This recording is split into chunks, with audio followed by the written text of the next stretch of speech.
What's cracking, little bleep for YouTube? Thank you for clicking on this video. As you can tell by the title, past my jazz reference in the beginning, talking some Skybound Optimus. The one that was just revealed at New York Comic Con like a week and a half ago or something.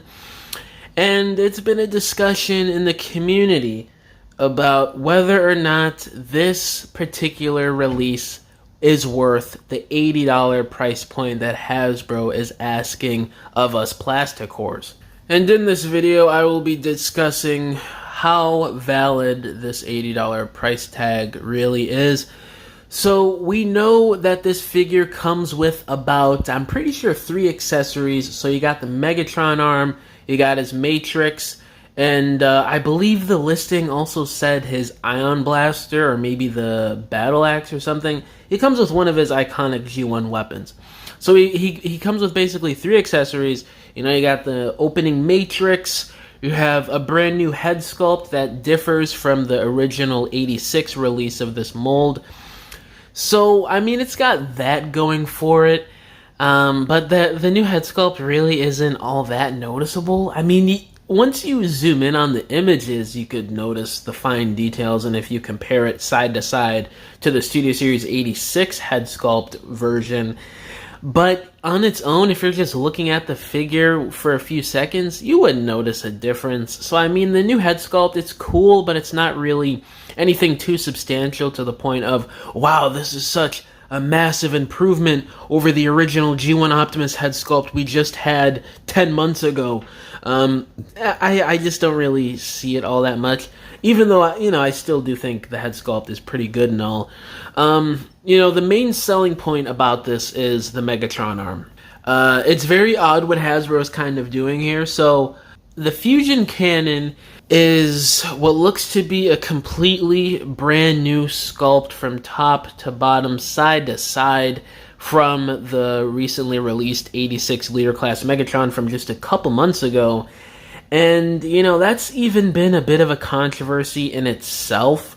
I honestly don't know why Hasbro didn't just put this Fusion Cannon with the original release of the Leader Class Megatron.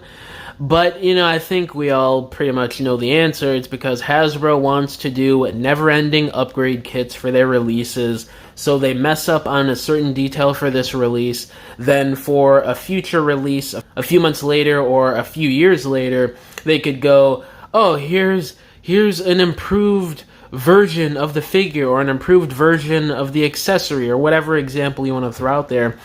It's something that's been going on in the Transformers franchise with Hasbro since the beginning of time, it feels like. And, it's getting to a point nowadays, the last couple years, where it's getting way more apparent than usual, and it's frankly a little bit annoying to me.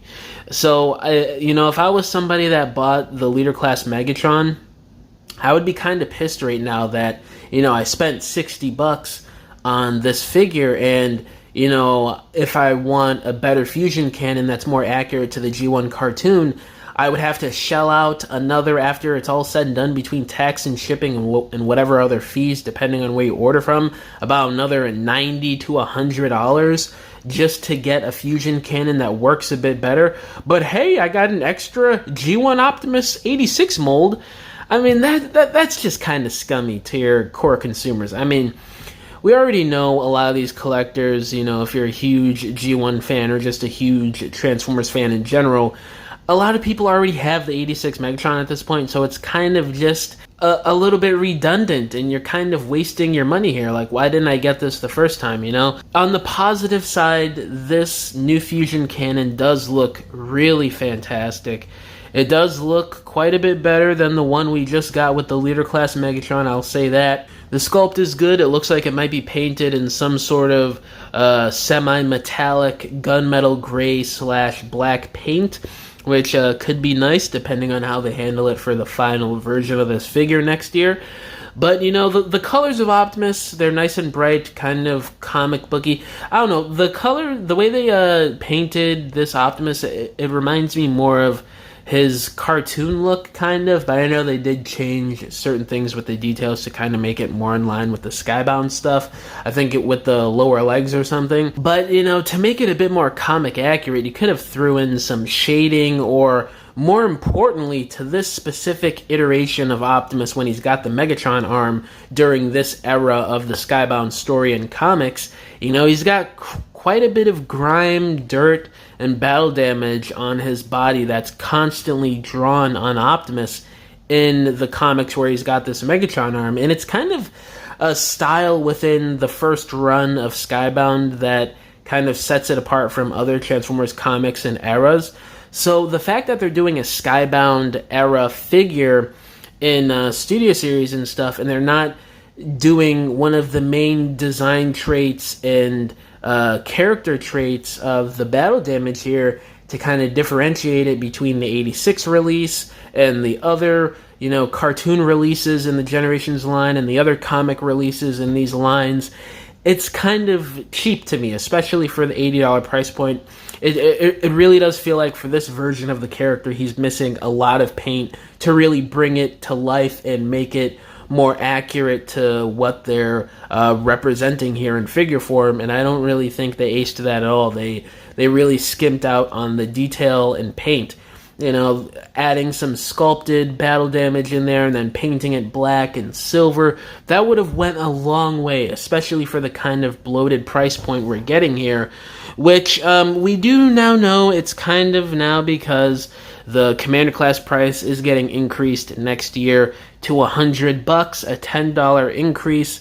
So now we know why it would have been probably $70 before all this price increase crap. Now it's $80, and I think honestly leader class price would have been best for this. I don't even know why it would even be $70, to be honest with you guys, because when I can't remember, it might have been an Instagram DM, it might have been in a Q&A between TFW at some point, but Evan, I think it was, over at Hasbro, he was asked if they were ever to release 86 Optimus, the mold, without the trailer, what size class would it be? And he said leader class.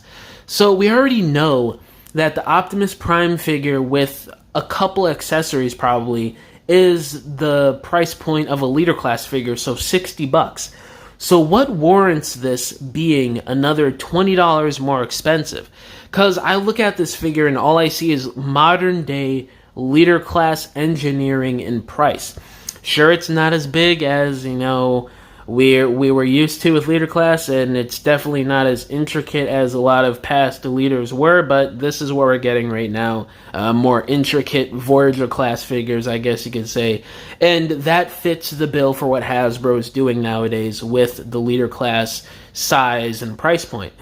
So I'm still struggling to find out where they're getting the extra $20 from, especially since he only comes with like 3 accessories.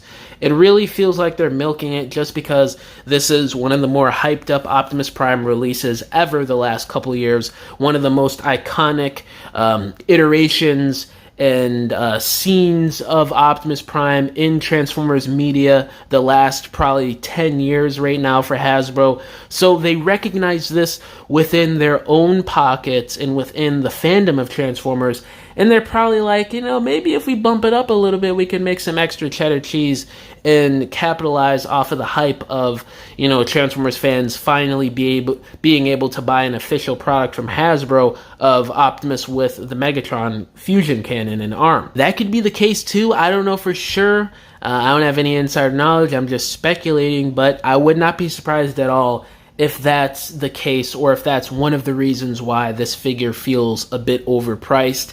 But in my opinion, you know, the truck mode, it's cool. Again, there's not really much changed from the 86 release, except for, you know, obviously the Megatron arm now being there. It looks cool, you know, they did their thing in terms of lining it up and making sure it looks like it fits within the truck mode like what they did in the comic book. So, I mean, that's decent, but at the same time, again, there's really nothing that warrants this being higher than the leader class price. He only comes with 3 accessories. He doesn't have any extra paint. He's probably painted the same exact way as any other leader class figure, or even the base figure without the trailer and all the extra effects and accessories of that 86 Commander Class Optimus release from 2024. So I don't understand it, guys. Long story short, I don't think this is worth the $80. I mean, if you want the figure, go right ahead. I can't control what people do with their money. But honestly, this figure should have been the leader class price point of $60. I don't know where they're getting the extra 20 from. But yeah, guys, let me know down below. How do y'all feel about the price tag of this new Skybound Optimus? Do you think it's worth it or do you not? And yeah, guys, thank you for watching this video. Catch y'all in the next one. Bye.